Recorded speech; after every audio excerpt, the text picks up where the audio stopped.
in a few weeks the Bears won't have to, but the fact that they can now when they have to, I think that's like the most exciting part, along with the fact that Bennett, one, can stand his feet, two, catch, three, he's likable. Side note on Kellen Davis, I had no idea that Seattle had picked him up.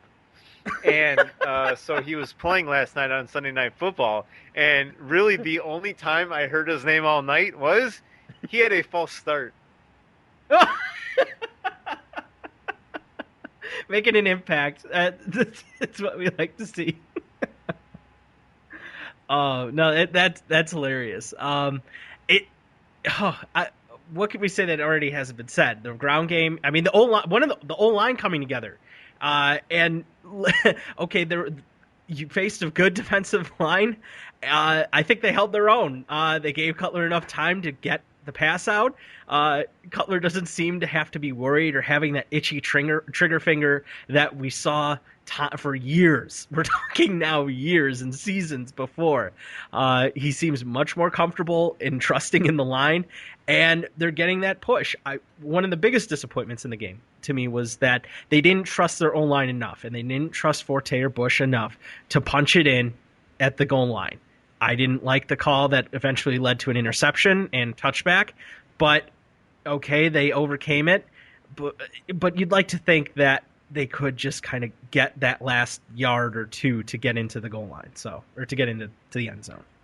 You know, it being on first down, I didn't hate the call. What I hated was the fact that it wasn't there and Cutler still tried to force it. That's still maybe the one thing that he needs to be a little bit careful about. That and protecting the ball while getting sacked. This is 2 weeks in a row now where he's been kind of careless a little bit. But there's 90% of the game where he's doing everything right. Even he's got so much confidence in his line now that when it does break down a little bit, he's not getting that itchy trigger finger and just getting rid of the ball and doing something stupid. He's moving around in the pocket, getting away, and making the correct pass. We really haven't seen Jay Cutler ever do that up until these last 2 weeks. He looks very comfortable. The receivers, they're getting open. He could probably still maybe spread out a little bit more his security blanket, Brandon Marshall. I think he still kind of maybe looks for him a little bit too much, but I can't necessarily blame him. He catches everything. He had another 7 catches for like 108 yards or something like that. So it's I was wanting to say something about that because he's still getting 100-yard games, but I mean, last year was he only getting 7? I felt like he was getting more grabs last year because he didn't have anybody else to go to, and now like. I mean, you have viable options. Yeah, you have a tight end. You have a tight end. I mean, think about not only you have a tight end, you have a huge tight end, and then but you have Jeffrey on the other side who's huge too. So you have so much size, and most DBs are usually 6 foot or under. And you got these guys who are well above 6 feet tall. It's really scary how good they can be, especially if they keep healthy and their line play keeps up. I mean, the sky's the limit. They still got some defensive issues. You don't. No, it's not neglect to mention the fact that they gave up 30 points. Yeah. Well, the defense only giving up, 14, 17? It's a lot, 2 turnovers and, a turnover and a kick return for the making of it. The kick return. Yeah, you can't really lay that on the defense. You'd like to not see that and not let it happen. I still am. I'm still blaming the defense. It's scary that their special teams gave up a return like that. You know what I mean? But look what Hester did though. I agree. I fully agree. So Yeah, I'm more inclined to attribute that to. I'm probably just being picky now because I'm like, they're I can't find anything wrong with them. Wait till Well, week 3.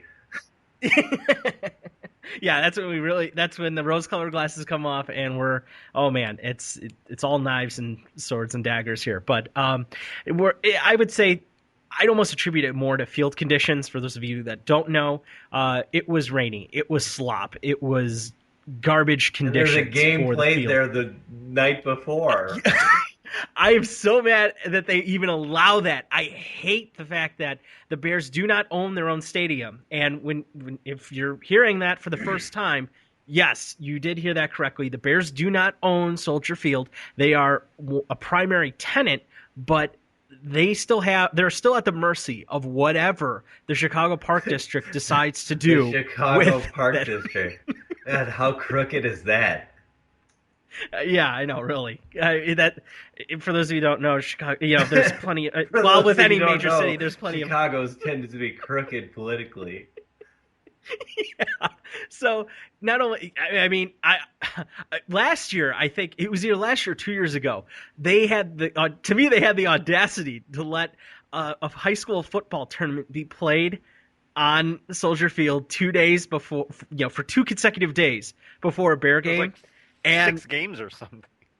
Yeah. And it was a mess. It was a disaster. I don't recall who they played. But it rained. It was slop. It was mud. You couldn't recognize anything. They painted, they painted whatever their logos on the dirt. It was nasty and frustrating as all get out. That has been it's been a talking point, unfortunately, for football analysts here in the city, and something that I'm sure Vegas takes into consideration is how are the field conditions at Soldier Field, with it being a natural surface, and the Illini are playing there the game before. I mean, it gets so frustrating to think that they can let that happen, or let a soccer game happen, and it's like, really? You kind of have a priority. This group gives you more money than anyone else. But, you take the good with the bad, and, the bad being the smallest stadium in the NFL, capacity-wise, and them not owning it. Those are a lot of bad things, okay? Whatever the good is in there, maybe tradition, okay? But if that's it, give me a new field. Well, they had that chance, didn't they? And yeah, they kind of, I mean, instead of spaceship just landed in. I mean, you know what? Once you get in the place, it's awesome. But I'm under the, like, why didn't you make sure that you had enough seats that you could get a Super Bowl? Why didn't you put some kind of roof on it so that you could get a Super Bowl? You're spending that many millions of dollars, go the extra mile. But whatever, that's a whole nother discussion. They got to deal with what they got to deal with, and maybe they need to call in the Sodfather to design a new field, but. He would just cry, because he would say, no one else could play on this. But I'll give them credit. They saw that, they took a look at the forecast, and they did plan it for they did plan the week well. They saw rain was going to be in the forecast for the weekend. They did not water the field for the entire week. They let Illinois and Washington and kind of just massacre it and whatever. But when the heavy rains came, they let it drink. And they let it get the water that it hadn't had throughout the week. So while it wasn't muddy and, just a complete slop out there, it took a little bit longer for that to occur. But you could tell if you were watching it, if you did get to watch it, not just Mike here, but the Fox feed was an absolute disaster for the first half and in moments in the second half. Technical problems precluded a lot of modern amenities for watching a football game, like the clock, the score. I didn't necessarily need the bottom line. I didn't even notice it until they said something, and then it went completely out. Okay. Again, I didn't see anything, but listening to Mac and Spiegel today. I guess how they do the fantasy stats at Yes. some point for about a 2 minute period, every player's fantasy stats that they showed up, their last name was Griffin. So it would be like, somebody whose actually name was Griffin, and then it would be like Steve Griffin, Michael Griffin, Antonio Griffin, which is pretty humorous, I think. So, Yeah. um, It's good. Maurice Jones-Griffin. it is what it is. I mean, come on though. Like the money that's involved with this, and like that's kind of, I don't know. We continue to Yeah. apologize. Yeah. Yeah, I'm sure we'll hear that next week. But yeah, at one point, with a minute left in the second quarter, they cut to L.A. So they could start the post game show early. So fans were just in the dark, like, wait a minute, the cap's not over yet. Well, I'm kind of like, at least something is on TV, and at least you can see the bottom line, or something like that, and you can see. I'd what rather the have the score is. audio of the game, because then Oh, then yeah. we were like completely out of, we were completely in the dark. I should say. I was gonna say out of the dark. That would be the total opposite. Completely in the dark of what was going on. Like, at least give us audio. I could care less about, the studio show. Like, give that to me later. And like, it was very frustrating. Now, it was Tom Brenneman and I think Brian Billick, right? Correct.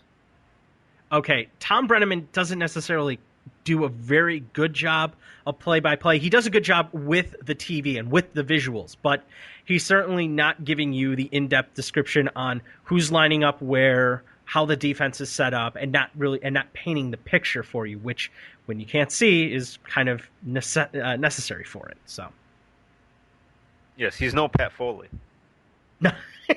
or Jeff Joniak, for that matter. So, Mike, you were going to say something. Oh, you know what? I have no idea now. I lost my train of thought because they got me thinking about Tom Brenneman and how he spells his name. I know you heard that too. that and another talking point on this morning's Mac and Spiegel. Once again, Chicago Sports Update brought to you by Mac and Spiegel Show on 670 The Score. That is not true, but that would be awesome because any sponsor is my best friend.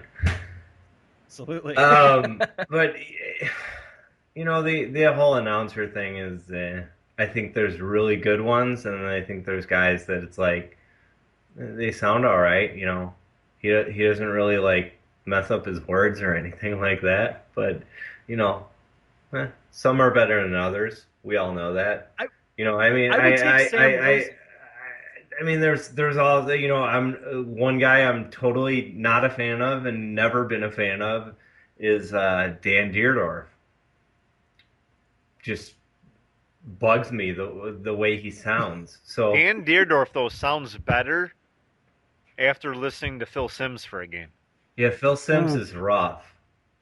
Yeah. He is the worst at that ever. Pat Summerall could do a game better than him right now, today. Keep in mind, Wow. Pat Summerall is long Wow. dead. I like that, Brandon. Yeah, it's not bad. I wouldn't mind Sam Rosen doing every game. I just think he's a character, to say the least. He's got a very distinct way of talking, to say the least. And when I mean by that, and not to belittle him or begrudge him of that, he has a very, you could tell he's Jewish, or he has a certain way of delivery. For some reason, his voice makes me think of Bears football. I don't know if it's because he's done a lot of Bears games, but like I hear his voice, I'm like, why isn't he doing the Bears game? Does Gus Johnson do football? Because I would like Gus Johnson. Oh. He was on the CBS. He did the AFC games a couple of years ago, but I don't know if he does any anymore. I want to say I heard him do a college game, maybe on the Big Ten Network. That sounds about right. So that sounds about right, even though I don't listen to college football or pay attention to it at all. But I know he does college stuff. I think he's awful. So He frightens me. Everyone's like, "Why is Stephen A. yelling at me?" I want to know why Gus Johnson